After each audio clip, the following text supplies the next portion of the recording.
As-salamu Sayyidi. Walaikum salam wa rahmatullah. What is the purpose of the physical body not deteriorating from the souls who have been granted hayat? I just described that. That was the love. So it means your physicality has its atomic reality and your soul has an atomic reality. When you didn't achieve that level, what happens? Allah pulls the mass attraction. If you pull mass attraction, because you're dead, so there's no more spin. As a result, everything, it doesn't matter if you're standing this way or this way, your spin is what make you to manifest. If Allah stopped the spin, you deteriorate. So if you ever seen a body that's decomposing, they're like air been taken out of them until they vanish and become dust, and there's no more rise. But the one whom Allah granted this immense love, their love is so powerful, their soul wherever it is powering their body, and every cell of their body was in worshipness. So it has its own eternal light, so Allah kept it in a state of love and ishq. As a result it's in a continuous sama, it has its centrifugal energy continuous, and as a result it has a rise. So it's kept its form, it's not something that the air was taken out of it. And as a result it's always alive in the grave, fresh in the grave inshaAllah.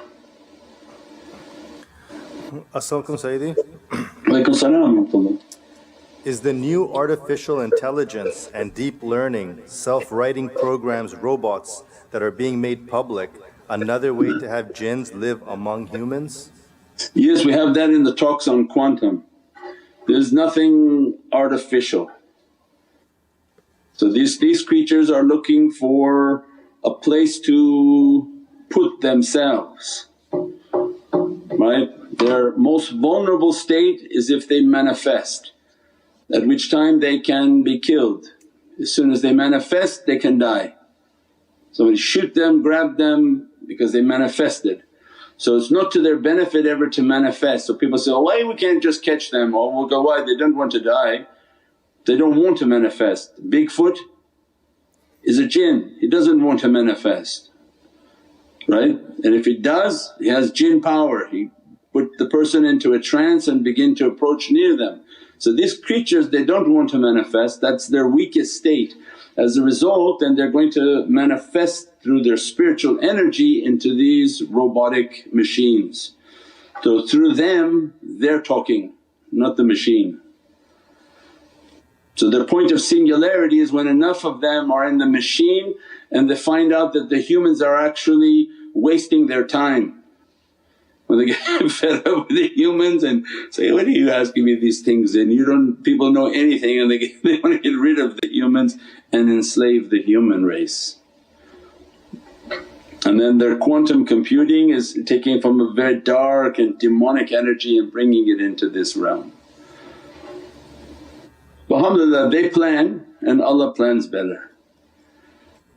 So don't despair, Allah has a plan for everything inshaAllah. That's why the love of Sayyidina Muhammad and following the Naqshbandi tariqah, which is the tariqah of Sayyidina Mahdi salam.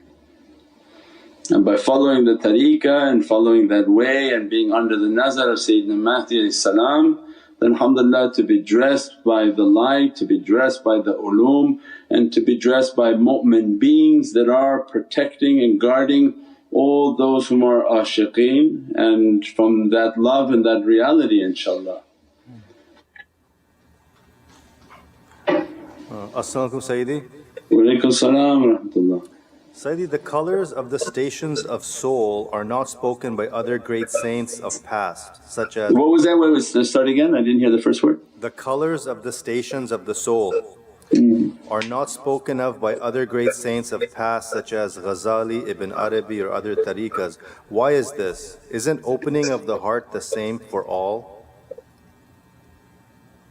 Yeah, the lataif of the heart and the lights that are coming upon the lataif, that's what's important. The knowledges are important, the colorization, what the color, what the hue, and I don't see its importance because their teaching is is always the knowledge is what's important, to seek the knowledge, to seek the reality, to reach a station of annihilation in which I'm nothing. If they sent a jubba to you in meditation, I'm nothing, don't want it. We sent this sword to you in meditation, thank you, I don't want it. So we never encouraged the system of seeing what color is my light, for what's the purpose of seeing the color of my light. I wanted to enter a state of nothingness. So that which makes me to become something would actually affect my ability to be nothing.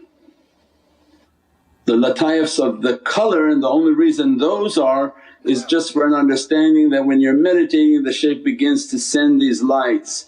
So the yellow light upon the lataif is a light of knowledge. This is a light in which Sayyidina Jibreel sends a light and begins to reside within the heart and soul of that servant and brings down these knowledges, these ulum, the red light and the importance of death, blood and war.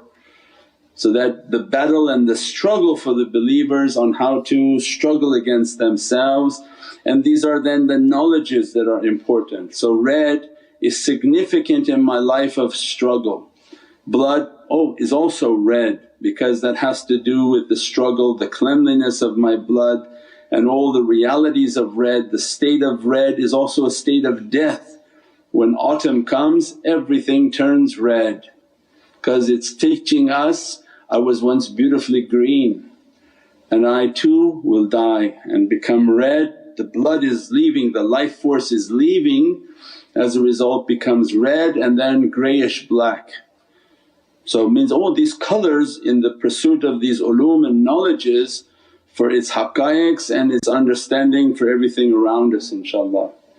But to know if somebody is of a white light or violet light, again these are a lot of the Hindu traditions that are focusing on chakra lights and make your aura to be burgundy, then to be this yellow hue, then orange hue, then these things, and those are not the system of Naqshbandiya tafakkur. Don't focus on the chakras or lataifs of your endocrine, that the only lataif that is important and the most difficult lataif and the lataif that not given permission to these people is the lataif of the heart.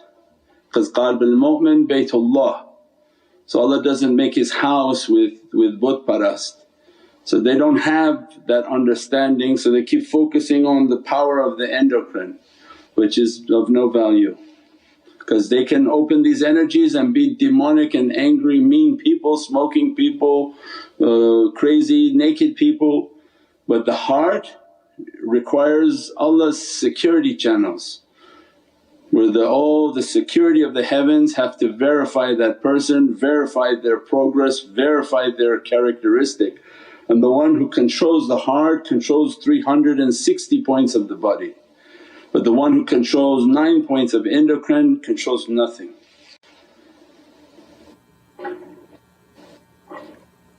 InshaAllah. As-salamu alaykum Sayyidi. Walaikum salam wa rahmatullah. Sayyidi, when there is a death in the house, why people advise to cover all mirrors in the house for 40 days? Is it an obligation or a cultural practice? I believe that's a cultural practice. When there's a death in the house they don't want to have mirrors for 40 days. Superstitions and cultural, or maybe they don't want to see something as a reflection in the mirror. So many different things, maybe through their cultural understanding, but I don't know if that's of Islamic importance. I've never heard of that, inshaAllah.